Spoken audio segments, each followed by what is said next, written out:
saya sudah menyatakan sikap bahwa kalau itu pilihan terbaik dan itu berkontribusi untuk bangsa dan bisa mengkritik dari dalam, itu bagus karena wawasan kita kebangsaan. Tetapi yang kita nggak setuju kalau Pak Prabowo iya aja apa kata Pak Jokowi. Jadi bukan soal masuknya sebagai menteri, bukan soal masuknya sebagai penasehat atau apapun dari jabatannya. Kalau iya saja, kalau manut nurut aja. Babe ada jagoan nggak untuk 2024? Siapapun yang berdiri nanti 2024, seseorang yang bersih dari kepentingan rezim sekarang. Oke, dan kemudian tidak ada lagi ejawantah kelanjutan ya, estafet dari orang yang dipercaya oleh Pak Jokowi dan tim. Jangan sampai orang itu, siapapun orangnya, yang lagi digadang-gadang, yang setiap hari tampil di televisi, seorang gubernur. Maksudnya gubernur Kalimantan Tenggara? Ada Jawa Tengah, Jawa Timur, Kalimantan, silakan. Tapi kami tidak akan mendukung siapapun yang berada dalam lingkup rezim yang sekarang. Hari ini dukungan buta terjadi kepada Pak Jokowi. Ingat, saya tidak menyalahkan Pak Jokowi ya, tapi saya lihat orang-orang sudah mulai berpikir tidak waras, mulai berpikir itu betul-betul disability thinking lah kalau istilah saya.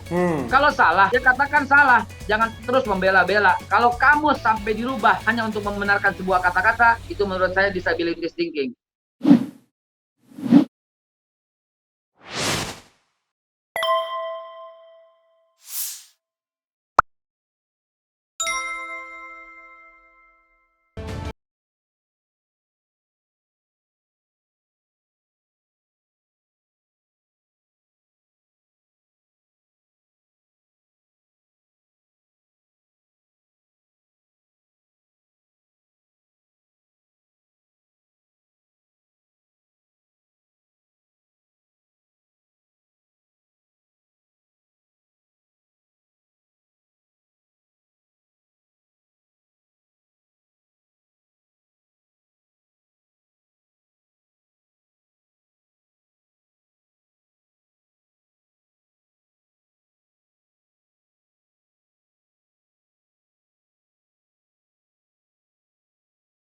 Sejak pertemuan Pak Prabowo dengan Pak Jokowi di Lebak Bulus di dalam kereta itu, ya, saya sudah menyatakan sikap bahwa kalau itu pilihan terbaik dan itu berkontribusi untuk bangsa dan bisa mengkritik dari dalam, itu bagus karena wawasan kita kebangsaan.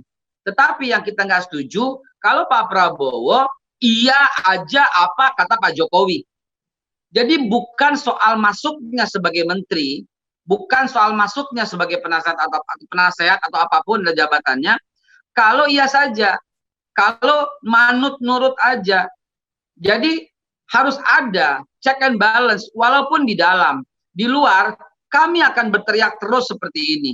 Kebijakan Pak Jokowi yang oke akan kami bilang oke. Tapi kebijakan yang tidak oke akan kami katakan tidak oke. Nah, di dalam sana Pak Prabowo, kami nggak kecewa dia berada di dalam, tapi kami akan kecewa sekali kalau dia tidak bersuara atas masuknya tenaga kerja asing yang ilegal. Jadi kekecewaan bukan karena pada posisi, kekecewaan itu akan ada pada sikap.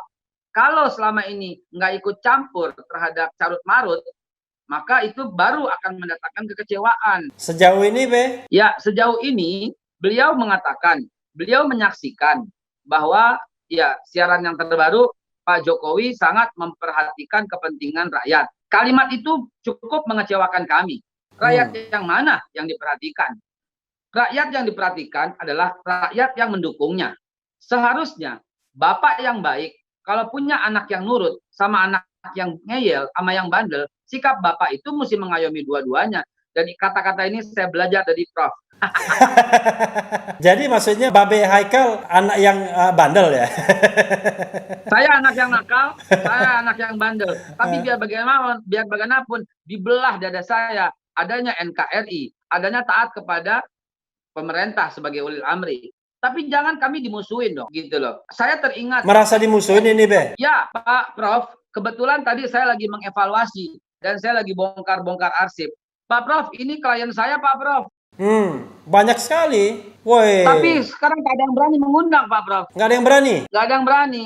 Pak Prof, ini lagi puasa. Demi Allah saya bersumpah, saya mendapatkan WA dari teman saya yang biasa mengundang dan dia staf di bagian humas. dia berkata, maaf Pak Haikal, kami tidak bisa mengundang Bapak lagi karena Bapak 212. Maksudnya Wiro Sableng itu 212 itu. Coba lihat. Kan konyol gitu loh. 212 itu apa? Kenapa jadi musuh gitu? Ya, kalau Pak Prof lihatlah ini, coba lihat. Dari atas. Mungkin ada puluhan itu. 1, 2, 3, 4, 5, 6, 7 dikali 10 ada 70 mungkin. Lihat. Jadi, kalau seorang ayah yang bijak, anak yang nurut sama anak yang bandel harusnya diayomi. Bukan yang nurut, ini bukan saya contohkan sekarang, tapi jangan sampai terjadi. Yang nurut dikasih uang untuk menghantam yang bandel. Dan itu kami rasakan, hantaman kepada kami itu luar biasa. Ya, ada lagi tambahannya, Babe? Ya, tambahannya kecewaan bukan karena pada jabatan. Jabatan apapun silahkanlah. Tapi kekecewaan ada pada sikap. Harusnya menjadi tokoh yang bisa mempengaruhi Pak Jokowi. Sementara ini, sekarang kan sedang berlomba. Siapa yang paling banyak mempengaruhi Pak Jokowi? Dan kita mesti fair di tengah kelemahan Pak Jokowi. Setiap orang ada kelebihan-kelemahan. Saya hanya lagi fokus kelemahan. Di tengah kelemahan Pak Jokowi, harus ada orang yang bisa memperingatkannya. Harus ada orang yang selalu mengingatkannya. Kalau yang mengingatkan dia lagi, sementara yang masuk ke dalam, misalnya Pak Prabowo atau siapapun, ikut lemah dan ikut terbawa arus, itu yang akan mendatangkan kekecewaan bagi kami. Sejauh ini indikasinya bagaimana, Be? Sejauh ini indikasinya belum ada tindakan yang nyata, yang betul-betul berani mendobrak, mengatakan hal-hal yang penting untuk rakyat. Bukan hanya fokus kepada apa yang sedang ditugaskannya. Profesional itu memang betul fokus kepada apa yang dikatakannya, apa yang menjadi ahlinya. Tapi, ya ada dong suara demi kedaulatan NKRI ini apa yang dilakukan. Nanti dibilang sama netizen kecewa nih ya. Oke, Be, kalau cukup ya. Pertanyaan terakhir, ketiga. Nah, ini pasti lebih ngeri-ngeri sedap lagi ya. Tapi tolong dielaborasi dengan alasan-alasannya, dengan pandangan-pandangan yang objektifnya, dengan harapan-harapannya. Oke. Walaupun ini masih 2020, biasa orang bicara mengenai 2024. Kan kerja kita memang selalu bicara pemilu kan. Pertanyaan saya yang to the point langsung, Babe ada jagoan nggak untuk 2024? Silakan tunjuk satu nama, Be. Tunjuk satu nama, nggak boleh banyak nama, Be. Karena elaborasi, boleh nggak saya mengelaborasi dulu sebentar? Silakan elaborasi dulu, tapi harus dijawab. Elaborasi saya adalah siapapun yang berdiri nanti 2024, seseorang yang bersih dari kepentingan rezim sekarang. Ya, terus apalagi, Be? Oke, dan kemudian tidak ada lagi ejawantah kelanjutan, ya, estafet dari orang yang dipercaya oleh Pak Jokowi dan tim. Jangan sampai orang itu, siapapun orangnya, yang lagi digadang-gadang, yang setiap hari tampil di televisi, seorang gubernur. Maksudnya gubernur Kalimantan Tenggara?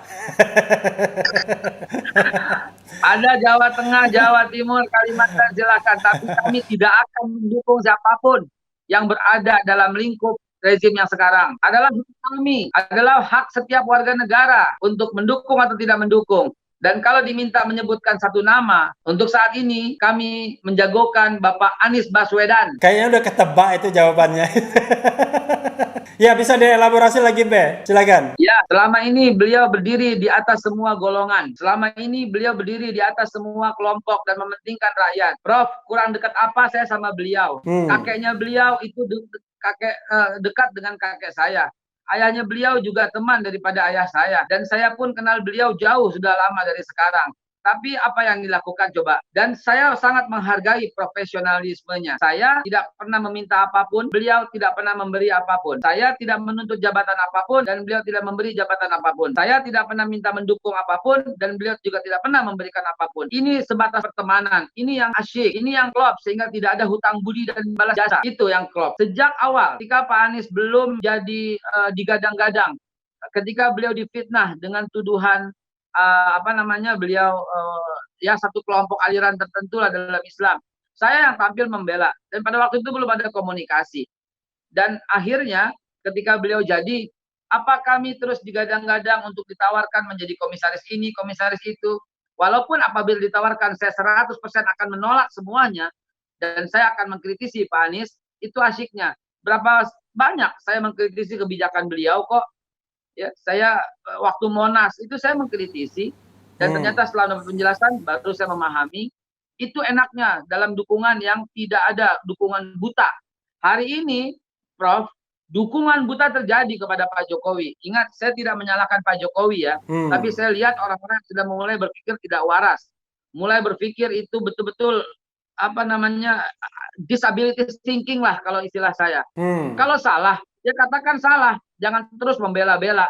Kalau kamu sampai dirubah hanya untuk membenarkan sebuah kata-kata, itu menurut saya disability thinking. Tapi ini bonus ya, katanya sama aja Babe juga begitu, nggak ada yang benernya Jokowi. Semuanya salah di mata Babe Jokowi. Gimana, Be? Oh tidak. Saya sangat mendukung Pak Jokowi dalam hal yang lain. Jangan lupa, saya banyak membela Pak Jokowi di tengah orang-orang. Sampai saya dikatakan, lu sekarang udah cair ya duit ya, udah dibagi ya. Sampai saya dituduh begitu. Dari awal Pak Ramli, Pak Prof, dari awal. Pada waktu Pak Jokowi sholat, orang pada mencibir. Saya doang yang berkata, bangga dong punya pemimpin sholat. Mau diupload kayak nggak diupload kayak urusan siapa. Pada waktu Pak Jokowi berkata Al-Fatihah, saya lagi yang bela. Itu hebatnya. Lidahnya nggak fasih bahasa Arab aja dia masih berusaha untuk mempertahankan. Dan sekarang saya juga yang bela. Saya nggak pernah mengatakan Pak Jokowi lambat dalam menangani COVID-19. Saya mengatakan ini berlaku nasikh mansuh.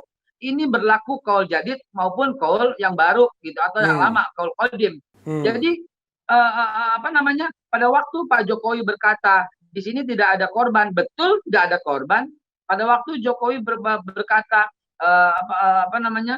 Di sini baru hanya 2, betul baru 2. Dan saya mengatakan sah-sah saja. Kalau ternyata sekarang baru fokus, jangan dikatain. Justru sekarang udah bertindak bahaya, baru beliau fokus. Justru menurut saya ini penuh pertimbangan. Jadi salah juga kalau perkataan saya selalu mengkritik Pak Jokowi. Yang baik kita katakan baik, tapi yang buruk tidak bisa kita tutup-tutupin. Karena ini persoalan bangsa secara seluruhnya.